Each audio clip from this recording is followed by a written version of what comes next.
পরিবার নিয়ে রাশিয়ার রাজনৈতিক আশ্রয় নিয়েছেন সিরিয়ার প্রেসিডেন্ট বাশার আল আসাদ। মানবিক কারণে আসাদকে আশ্রয় দেওয়া হয়েছে বলে জানিয়েছে রাশিয়া।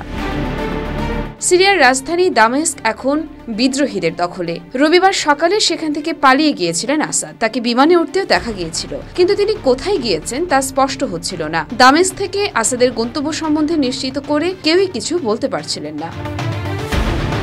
সোমবার সকালে সব জল্পনার অবসান হলো। রাশিয়ার সংবাদ মাধ্যম জানিয়ে দিল, বন্ধুর কাছে আশ্রয় পেয়েছেন আসাদ। রাশিয়ার প্রেসিডেন্ট ভ্লাদিমির পুতিন মানবিক কারণে তাকে নিজের দেশে আশ্রয় দেওয়ার সিদ্ধান্ত নিয়েছেন।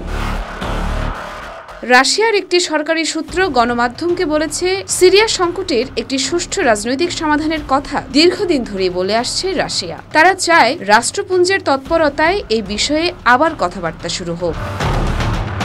সিরিয়ায় সশস্ত্র বিদ্রোহী গোষ্ঠীর সাথেও রাশিয়ার যোগাযোগ রয়েছে, দাবি সেই দেশের সংবাদ মাধ্যমের। বিদ্রোহী নেতারা সিরিয়ায় অবস্থিত রাশিয়ান সেনা ঘাঁটি এবং দূতাবাস সুরক্ষিত রাখার আশ্বাসও দিয়েছেন। মস্কো এও জানিয়েছে, পরিবর্তিত পরিস্থিতিতে সিরিয়ার জনগণের স্বার্থ সুরক্ষিত এবং রাশিয়া সিরিয়া সম্পর্কের উন্নতিতে আগ্রহী ভ্লাদিমির পুতিন এ বিষয়ে রাজনৈতিক সংলাপ চালিয়ে যেতে চান তিনি।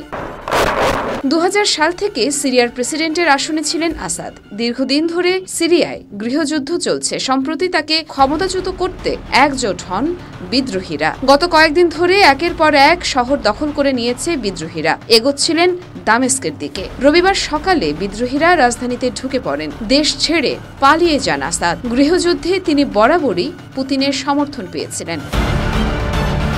ইয়র্মা শায়ের জাহান, দেয়ালিকা নিউজ।